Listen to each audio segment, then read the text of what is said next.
All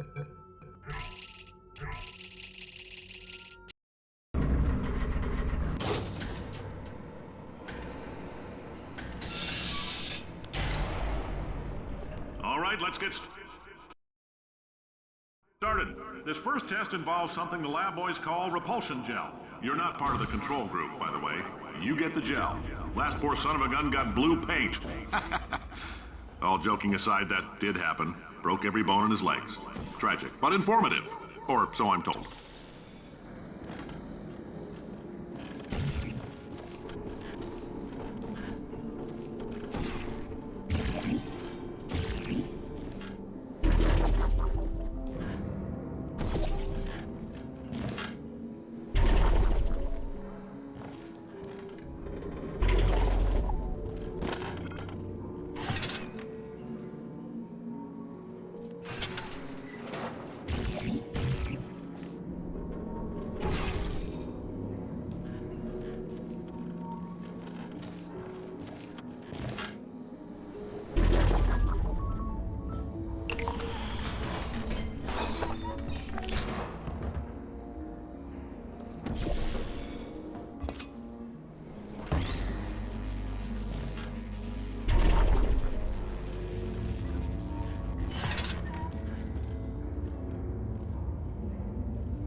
The lab boys just informed me that I should not have mentioned the control group. They're telling me I ought to stop making these pre-recorded messages. That gave me an idea. Make more pre-recorded messages. I pay the bills here, I can talk about the control group all damn day.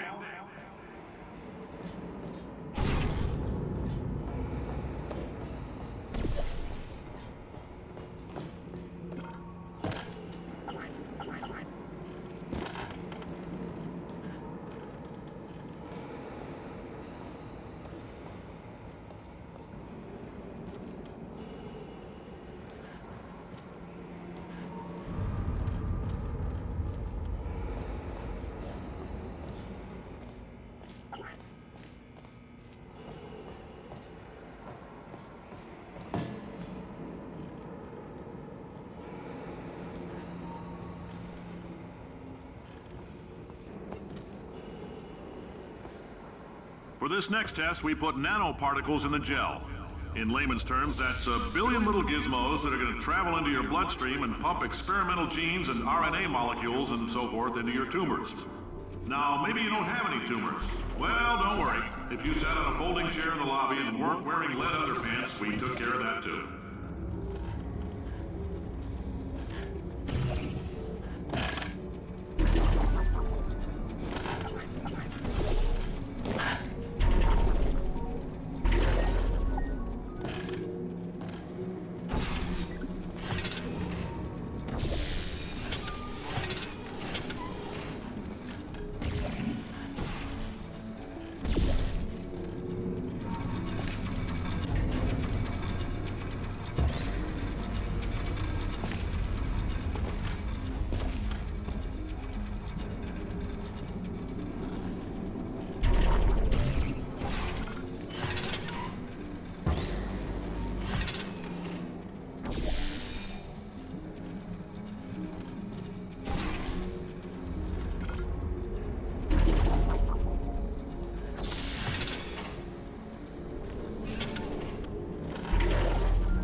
Oh, in case you got covered in that repulsion gel, here's some advice the lab boys gave me. Do not get covered in the repulsion gel. We haven't entirely nailed down what element it is yet, but I'll tell you this, it's a lively one, and it does not like the human skeleton.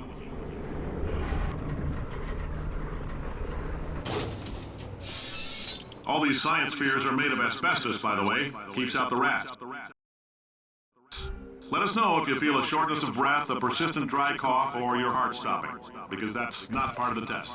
That's asbestos. Good news is the lab boys say the symptoms of asbestos poisoning show a median latency of 44.6 years. So if you're 30 or older, you're laughing. Worst case scenario, you miss out on a few rounds of canasta. Plus, you forwarded the cause of science by 3 centuries. I punch those numbers into my calculator, it makes a happy face.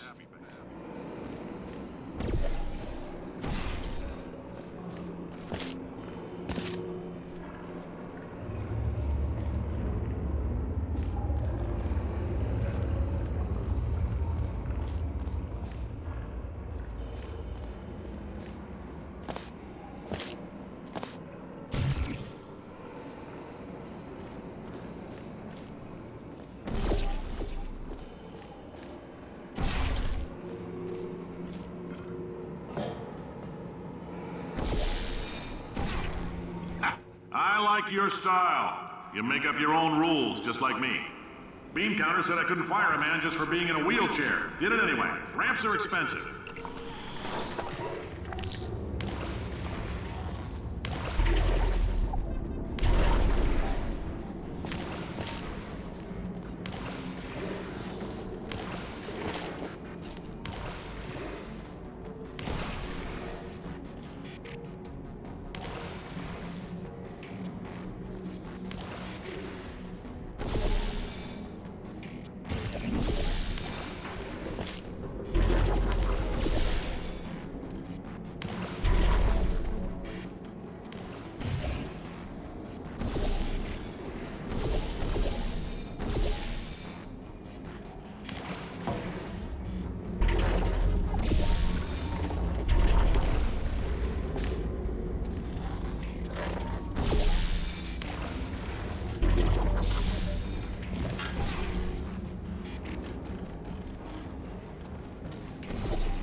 Just a heads up, that coffee we gave you earlier had fluorescent calcium in it so we can track the neuronal activity in your brain. There's a slight chance the calcium could harden and vitrify your frontal lobe. Anyway, don't stress yourself thinking about it. I'm serious. Visualizing the scenario while under stress actually triggers the reaction.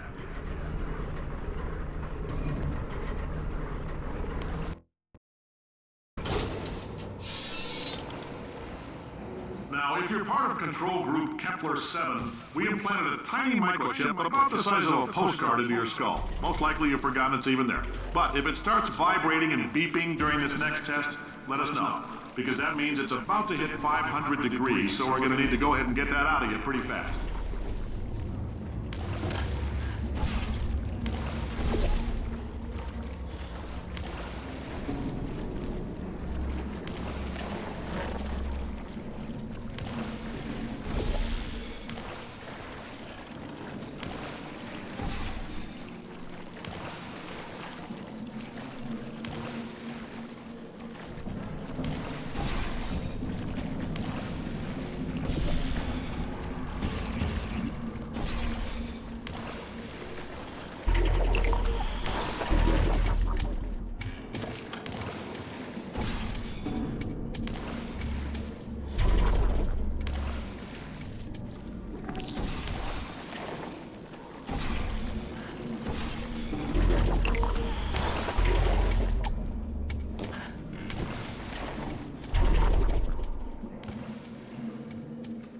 I'm telling them, keep your pants on. All right, this next test may involve trace amounts of time travel. So, word of advice, if you meet yourself on the testing track, don't make eye contact. Lab boys tell me that'll wipe out time. Entirely. Forward and backward. So, do both of yourselves a favor and just let that handsome devil go about his business.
right, this next test may involve trace amounts of time travel. So, word of advice, if you meet yourself on the testing track, don't make eye contact. Lab boys tell me that'll wipe out time. Entirely. Forward and backward. So, do both of yourselves a favor and just let that handsome devil go about his business.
It means you're taking a long time on the catwalks between tests.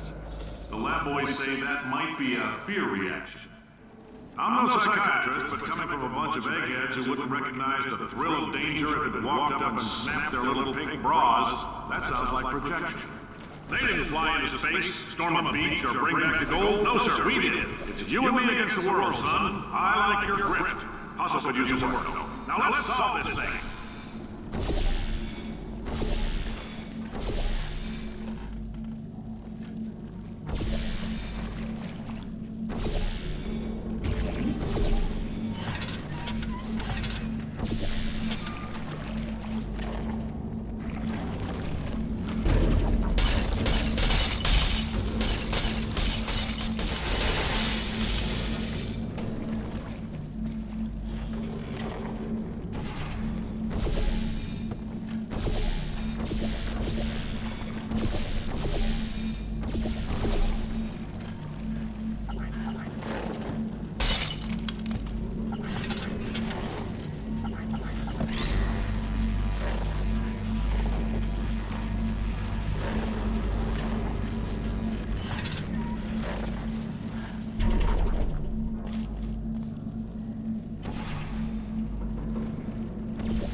isn't about why, it's about why not. Why is so much of our science dangerous? Why not marry safe science if you love it so much? In fact, why not invent a special safety door that won't hit you on the butt on the way out because you are fired?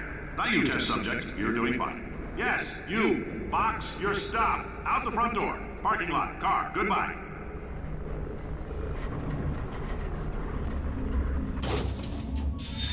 Congratulations! The simple fact that you're standing here listening to me means you've made a glorious contribution to science. As founder and CEO of Aperture Science, I thank you for your participation and hope we can count on you for another round of tests.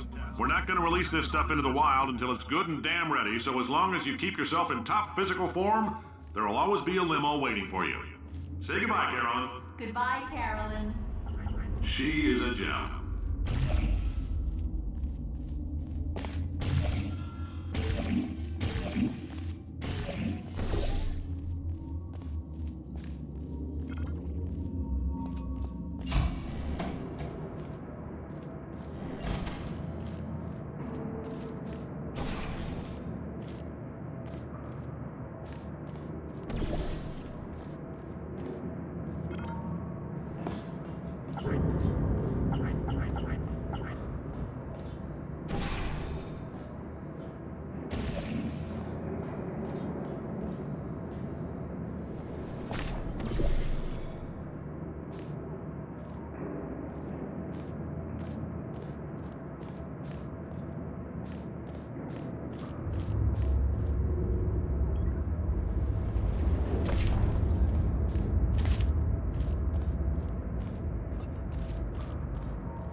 Greetings, friend. I'm Cave Johnson, CEO of Aperture Science. You might know us as a vital participant in the 1968 Senate hearings on missing astronauts. And you've most likely used one of the many products we invented, but that other people have somehow managed to steal from us. Black Mesa can eat my bankrupt... Sir, the testing. Right. Now you might be asking yourself, Cave, just how difficult are these tests? What was in that phone book of a contract I signed? Am I in danger? Let me answer those questions with a question. Who wants to make $60? Cash. You can also feel free to relax for up to 20 minutes in the waiting room, which is a damn sight more comfortable than the park benches most of you were sleeping on when we found you. So, welcome to Aperture. You're here because we want the best, and you're it. Nope. Couldn't keep a straight face. Anyway, don't smudge up the glass down there. In fact, why don't you just go ahead and not touch anything unless it's test related.